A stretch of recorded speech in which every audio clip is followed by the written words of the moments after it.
오늘은 우리가 예년에 비해서 좀 일찍이 찾아온 추석 명절의 끝날을 맞이하고 있습니다. 옛날에는 큰 집에서 작은 집으로 내려가면서 명절 때면 제사를 지내곤 했습니다. 그러나 요즘은 추석이 되어도 가족들이 모이지 않고 해외여행도 다니는 그런 좀 이상한 시대가 되었습니다. 그래서 우리도 어제 우리 막내 동생은 미국에서, 내 밑에 동생은 태국에서 각자 집에서 예배를 드리고 추석을 각자가 맞이했습니다. 이제 다 할아버지가 되니까 분가가 된 것 같아요. 어쨌든지 간에 여러 만남을 통해서 인터넷이나 핸드폰이나 여러 가지 만남을 통해서 기쁨이, 가정의 기쁨이 계속되기를 바랍니다. 그럼 추석이 어디서 언제 왔느냐? 추석의 유래를 살펴보면 추석은 원래 두 가지로 부른다 그래요. 하나는 중추절, 하나는 한가위라고 불렀다고 합니다. 왜 중추절이라 할까? 추석은 가을이라는 그 석 달을 나누어 볼 때 초추, 중추, 종추 이렇게 세 가을로 나눌 수 있는데 음력 8월은 그 중에 한 가운데 있기 때문에 가을의 한 중간에 있는 것이라 해서 가운데 중자, 가을 추자, 중추절이라고 불렀다고 합니다. 또 한가위라고도 부른다 그러지요. 한가위, 그게 무슨 뜻일까? 한이라는 말은 대한민국 하는 것처럼 크다는 뜻이고, 가위라는 말은 가베라는 말에서 왔다 그럽니다. 가베. 그럼 가베가 뭐냐?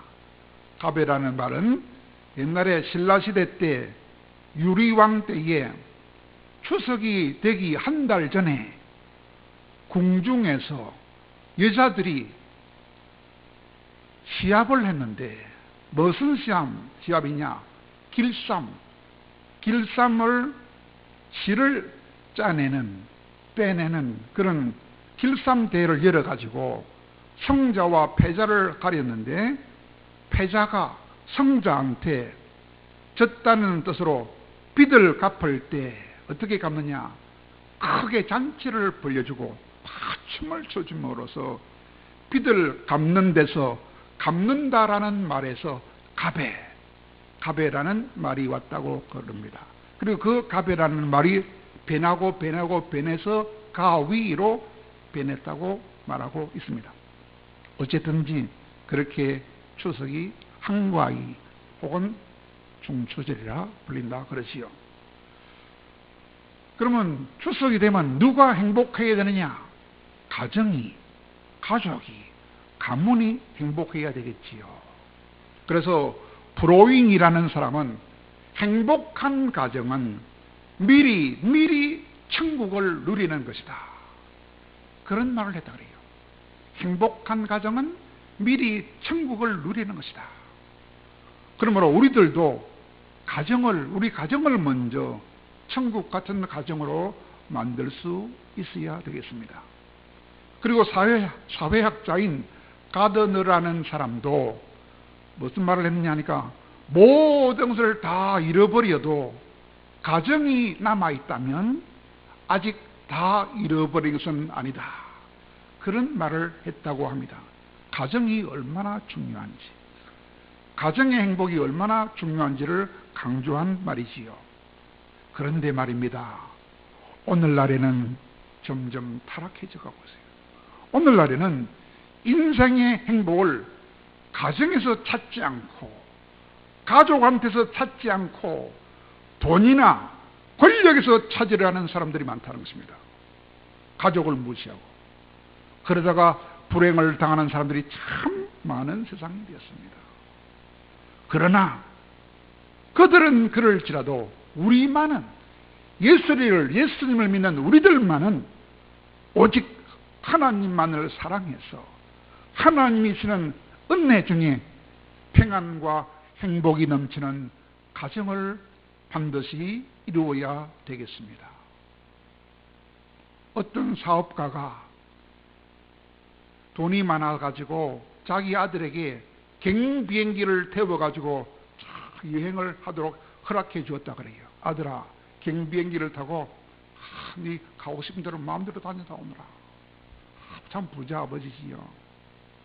그런데 그 경비행기가 사막 위를 지나다가 그만 추락하고 말았답니다. 나중에 수색대가 자네를 찾아보니까 비행기도 다 불타버렸고 비행기를 조종하던 조종사도 불탄 시체로 남아있더랍니다. 그런데 아들이 불탄 시체는 아무리 찾아도 없는기라. 그래서 그 사업가는 하나님을 믿는 사람이라서 이렇게 기도를 했다 그래요. 하나님, 만약에 내 아들이 아직도 살아있다면 꼭 만날 수 있게 해주세요 라고 기도했다고 합니다. 그리고 고통을 당하고 있을 그 아들을 생각하면서 수백만 장의 전단지를 만들어 가지고 사막에 뿌릴 계획을 세웠다고 그럽니다. 그랬더니 그 소식을 들은 어떤 사람이 그 사업가한테 이렇게 말을 해 주었다고 그럽니다. 사장님, 사막은 먹을 것도 없어요. 목도 마른 곳이에요. 너무 고통이 심한 곳이고 고독한 곳입니다. 그러므로 혹시 희망을 잃어버릴 수도 있으므로 아버지의 사랑을 당신 아들에게 전해 주어야만 할 것입니다. 그렇게 말을 했다 합니다. 그래서 그 아버지는 전단지에다가 자신의 사랑을 아주 큰 글자로 이렇게 적었다고 그래요. 아들아, 아빠는 너를 너무너무 사랑한단다 라고 아주 큰 글자를 써가지고 수백만 장의 전단지를 쫙 사막에다 다 뿌렸다 그래요. 그랬더니 얼마 후에 그 아들이 정말로 기적처럼 구조되어서 살아 돌아왔다 그랬어요. 돌아와서는 아버지한테 아들이 이렇게 말을 해주더랍니다. 아빠, 제가 며칠 동안이나 굶고 방향도 잃어버리고 탈진한 상태에 있었을 때에 이 전단지에 나와 있는 아빠의 글을 보고 아빠가 나를 이렇게 사랑한다면 아무리 돈이 들어도 날 포기하지 않겠구나 하는 그 사랑을 깨닫는 순간에 다시 용기를 내어서 일어날 수 있었습니다. 아빠. 그렇게 말하더랍니다. 그렇습니다. 아들을 향한 아빠의 사랑이 초인적인 힘을 발휘할 수 있게 만들었다 그런 말입니다. 아무리 힘들어도 가족을 향한 사랑은 큰 힘을 발휘할 수 있다 하는 것입니다. 그렇다면 여러분, 가족의 사랑보다 더 큰 하나님의 사랑을 깨닫는다면, 그 큰 하나님의 사랑을 확신한다면 우리는 그 어떤 것도 두려워할 필요가 없고 우리는 그 어떤 일에도 승리할 수 있다는 사실을 굳게 믿을 수 있기를 바랍니다. 그러므로 우리는 하나님이 우리를 너무너무 사랑해서 자신의 하나밖에 없는 아들의 생명도 쏟아주신 그 사랑과 또한 시편 16편 3절에서 말씀하고 있는 것처럼 하나님이 우리 보고 뭐라 합니까? 자녀들아, 나의 모든 즐거움이 바로 너희들에게 있다 라고 하시는 그 엄청난 하나님의 사랑, 하나님의 사랑이, 하나님의 모든 즐거움이 바로 우리한테 있다는 그 말씀과 오늘 본문 3절에서 자식은 하나님이 우리에게 주신 축복이요, 기업이요, 상급이라 하신 그 놀라운 말씀을 굳게 믿을 수 있기를 바랍니다. 그리하면 우리는 어떤 고난도 이기고 어떤 고난 가운데서도 승리할 수 있다는 것입니다. 오늘 본문에 나와 있는 지혜의 왕인 솔로몬이 하나님이 주시는 감동을 받아서 오늘 본문은 가정에 대하여 지혜의 왕이 되는 솔로몬이 기록한 말씀입니다. 그 중에 먼저 1절과 2절은 하나님이 없는 가정, 즉 하나님을 잘 섬기지 않음으로써 복이 없는 가정에 대하여 말씀하고 있습니다.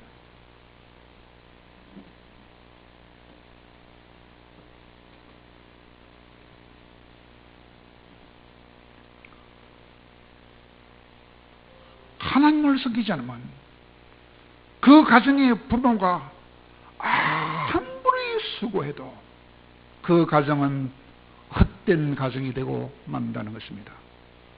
그들은 비록 새벽부터 일어나서 밤 늦게까지 수고를 할지라도 그 모든 수고와 노력과 고생이 다 헛되게 되고 만다는 것입니다. 좋은 열매를 맺지 못한다고 하는 것입니다. 하나님을 숨기지 않는 가정은 말입니다. 그러나 3절부터 5절까지는 정반대의 가정을 말하고 있습니다. 하나님을 사랑하며 하나님의 말씀대로 똑바로 살아가는 그런 부모가 있는 가정에서는 놀라운 축복이 반드시 다가온다고 하는 것입니다. 먼저 그 자식이 하나님이 주신 기업이 되고 하나님이 주신 상급이 되고 그 자식들이 엄청난 하나님의 축복을 얻게 된다고 하는 것입니다. 또한 축복을 받은 많은 자식들이 있는 가정에서는 부모도 역시 복을 받게 된다고 했습니다. 왜 그렇습니까? 부모가 성문에서 원수들과 싸우게 될 때에 복을 많이 받은 그 자녀들이 절대로 아버지가 수치를 당하도록 가만히 있지 않기 때문이라는 것입니다. 그러므로 하나님의 사랑을 깨닫고 하나님을 사랑하며 살아가는 그런 부모들은 그 수고가 결코 헛되지 않으며 특별히 그 자녀들이 복을 받고 효도하는 자녀들이 된다고 하는 것입니다. 그러므로 우리 모두는 하나님을 사랑해서 부모 자신도 복을 받아야 되고 자녀들도 복을 받게 해야 한다, 그런 말씀입니다. 우리에게 복 주시기를 원하시는 하나님, 그 하나님은 우리들에게 복을 받을 수 있는 모든 말씀을 다 주셨습니다. 그 중에 가장 간단한 말씀은 십계명입니다. 십계명 중에서 특별히 제2계명에 보면 더 간단하게 나와 있습니다. 제2계명에 보면 하나님을 사랑하고 그 계명을 지키는 자에게는 천대까지 은혜를 베풀어 주겠다고 했습니다. 하나님을 사랑하고 그 계명을 지키는 자들에게는 천대, 만대까지 복을 주겠다고 약속하셨습니다. 우리도 그 약속의 말씀대로 하나님을 사랑해서 우리 온 가족이 다 복을 받는 가족이 되어야 하겠습니다. 그러므로 우리가 맹제를 통해서 깨달아야 할 한 가지 진리가 있습니다. 맹제를 통하여 그냥 맛있는 것이나 먹고 용돈이나 주고 하는 것이 아니라 맹제를 통하여 가장 해야 할 중요한 사실이 있다는 것입니다. 그것이 무엇입니까? 말씀에 벗어나는 불신앙적인 교육을 시키면 안 된다는 것입니다. 말씀에 근거한 똑바른 신앙교육을 명절날에 잘 지킬 수 있어야 한다, 그 말입니다. 왜냐하면 이스라엘 백성들이 불신앙적인 교육을 하다가 많은 고통을 당했어요. 그 후에야 뼈저리게 회개하면서 바른 교육을 시켜 오늘날 엄청난 복을 받고 있기 때문입니다. 노벨 문학상을 받았던 헤르만 헤세라는 사람이 쓴 작품 중에 어거스터스라는 작품이 있습니다. 어거스터스. 그 뜻은 8월 달이요. 8월이 영어로 오거스트죠. 8월은 무슨 뜻이냐?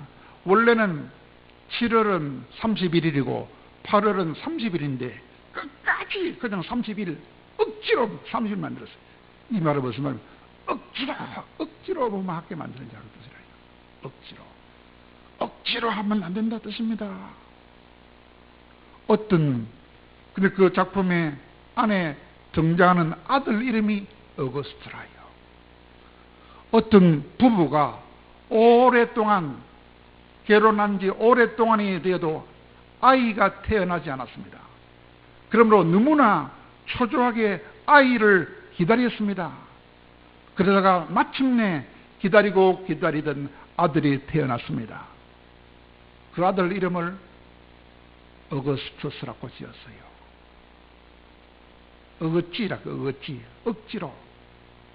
억지라는 아들, 억지라는 뜻의 아들 이름이 억지라서 억지. 더 쉬워 말하면 엉망이 되어버린 거예요. 어쨌든지 아들이 태어나니까 온 집안이 기뻐하고 특별히 그 어머니의 기쁨은 더 말할 수 없이 컸습니다. 그렇게 기뻐하고 있던 어느 날 밤에 신비한 노인이 그 어머니에게 나타나서 이런 말을 했어요. 이 아이를 위하여 한 가지 소원을 말해보아라. 내가 꼭 들어주겠다. 그런 말을 하는 거예요. 그래서 그 엄마는 너무 좋아가지고 한 가지 소원을 꼭 들어준다고 하셨지요? 라고 생각하면서 한 가지 소원을 생각하다가 드디어 생각이 나서 소원을 이야기했습니다. 선생님, 제가 낳은 이 아들은 앞으로 모든 사람들로부터 사랑을 받는 그런 사람으로 살게 하여 주십시오. 라고 요구했다 했습니다. 모든 사람들로부터 사랑을 받는 아들이 되게 해주소서. 좋은 뜻일까요? 그러자 그 노인은 그러지. 내가 약속한 대로 당신의 소원을 꼭 들어주겠소. 라고 대답을 했습니다. 그 후에 그 노인이 했던 말 그대로 되었어요. 그 아이가 자라면서 부모의 사랑도 듬뿍 받고 형제의 사랑도 듬뿍 받고 선생님의 사랑도 듬뿍 받고 이웃의 사랑도 흠뻑 받고 온통 사랑을 독차지하면서 많은 사랑과 칭찬을 받으면서 자랐다고 합니다. 그러던 어느 날 전에 나타났던 그 노인이 다시 나타났다고 합니다. 그리고 물었다고 그래요. 그래, 어머니, 이제 당신은 당신의 아들에 대하여 만족하고 있습니까? 물었어요. 그때 그 어머니가 생각이 바뀌었더라는 것입니다. 왜냐하면 아이가 점점 자라가면서 사랑만 받으니까 자기는 당연히 사랑을 받아야 마땅한 사람인 줄로 알고 착각하더라는 것입니다. 그래서 아주 이기적인 사람이 되었고 자기중심적인 사람이 되었고 교만한 놈이 되었고 걷잡을 수 없을 정도로 아주 극단적인 미숙아로 자랐다는 것입니다. 항상 다른 사람한테 다 달라 돌아가는 거예요. 줄줄을 모르고 항상 돌아가는 거예요. 그래서 그 어머니는 소원을 바꾸어서 말했어요. 이제는 사랑받기보다는 사랑을 베풀어줄 줄 아는 아들이 되게 하여 주시옵소서. 그렇게 그 노인한테 간절히 요구했다고 합니다. 정말로 그렇습니다. 사랑받는 사랑보다는 사랑을 베푸는 사람이 훨씬 더 성숙하고 훨씬 더 행복하고 훨씬 더 성경적인 사람이라는 것입니다. 그러므로 우리 주님도 주는 것이 받는 것보다 더 복되다고 사도행전 20장 35절에서 말씀해 주셨습니다. 그러므로 우리는 불신앙적인 자연교육은 피하고 피해야 하는 것입니다. 성경대로 똑바로 가르쳐야 하는 것입니다.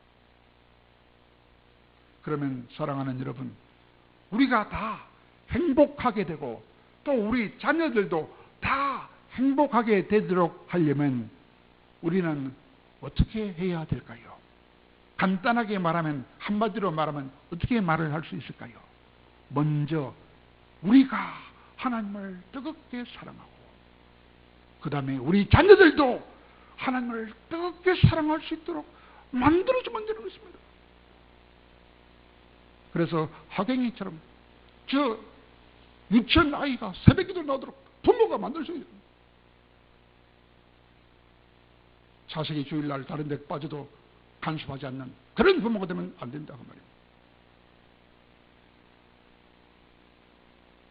왜냐하면 이스라엘 백성들이 오늘 본문의 솔로몬의 왕의 권면대로 하나님을 사랑하며 살아갈 때는 그 부모들이 다 잘되었고 자녀들이 잘되게 해주셨기 때문입니다. 하나님은 하나님을 사랑하는 가정의 자녀들에게는 약속대로 반드시 복을 주기 때문입니다. 여러분의 자녀들이 잘되기 원합니까? 그들을 뜨겁게 하나님을 사랑할 수 있도록 철저하게 교육을 시켜야 하는 것입니다. 그들을 방치하면 안 됩니다. 여러분, 남자한테 필요한 게 가장 필요한 덕목이 뭘까요? 용기입니다. 용기. 최근에 제가 한국서 제일 용기가 좋은 사람, 강 큰 사람을 한 사람 발견했어요. 이야, 어찌 그리 간이 큰지, 얼마나 그 용기가 좋은지 너무너무 부러워요. 그분이 젊은 시절에 전도사였는데 서울에서 전도사 역할을 했는데 자기 아내는 이화여대 음대를 나온 피아니스트였습니다. 그런데 그 아내가 전도사가 돈이 없으니까 피아노 학원을 시작했습니다. 근데 학원이 너무 잘 됐어요. 열자마자 너무 잘 돼가지고 500명의 학생들이 왔어요. 그래도 혼자서 감당 못하니까 학원을 7개로 쪼갰습니다. 너무너무 잘 되는 기라. 돈이 너무 많이 잘 들어오는데 한 달에 서울에서 큰 아파트 한 채를 살 수 있는 돈이 한 달에 쑥쑥 다 들어오는 기라. 그러자 그 전도사가 말 안 듣는 성도들 모아놓고 목회하기보다는 피아노 학원 안에 피아노 학원 더 확장해서 갑부되어야 되겠다. 그런 생각이 쑥 들어오는 거라. 마귀가 주는 생각이라요. 그래서 그날 뭐라고 했느냐?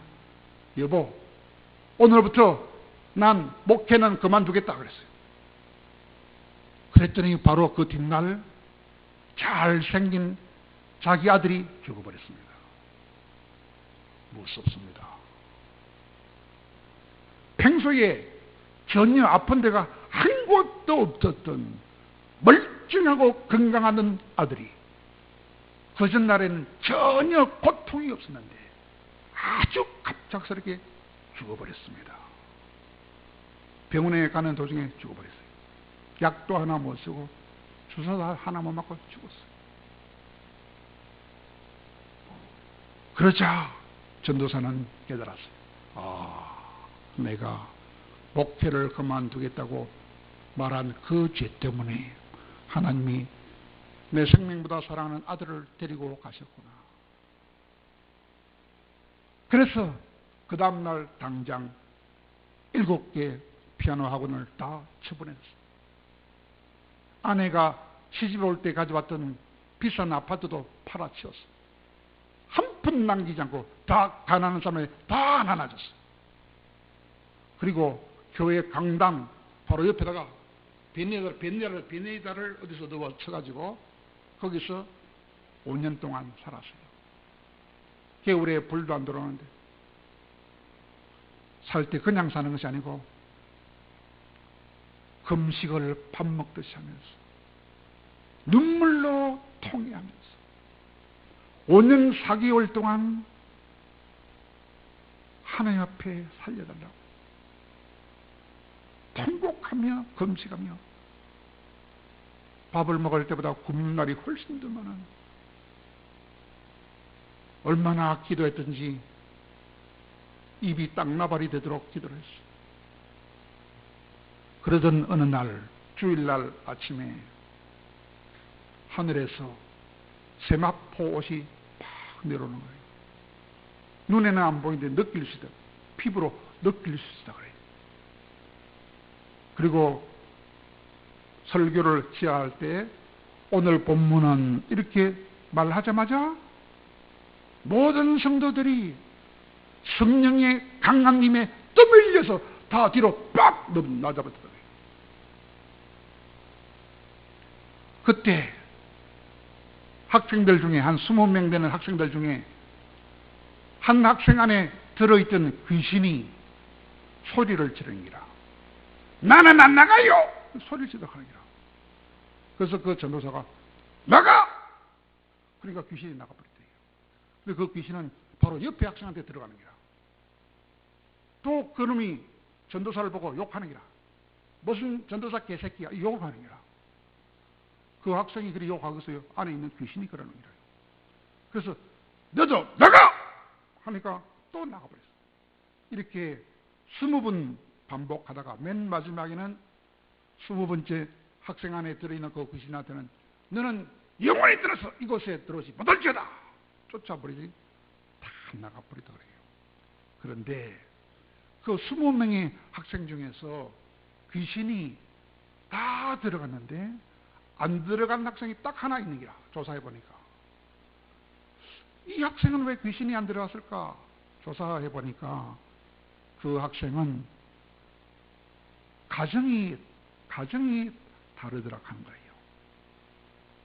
부모님의 사랑을 충분히 받고 자란 학생이더라 하는 거예요. 그러므로 부모와 하나님의 사랑을 알고 그 사랑을 받는 것이 얼마나 중요한지 모른다고 그 간 큰 목사님은 말했습니다. 그 뒤에는 그 답심리라는 그 동네의 주변에 병든 사람들이 다 몰려오는데 손만 대면 병이 다 나서버려요. 그러니까 갑자기 교인이 한 50명밖에 안 되는 교인이 1000명으로 불어났다 그래요. 무슨 말입니까?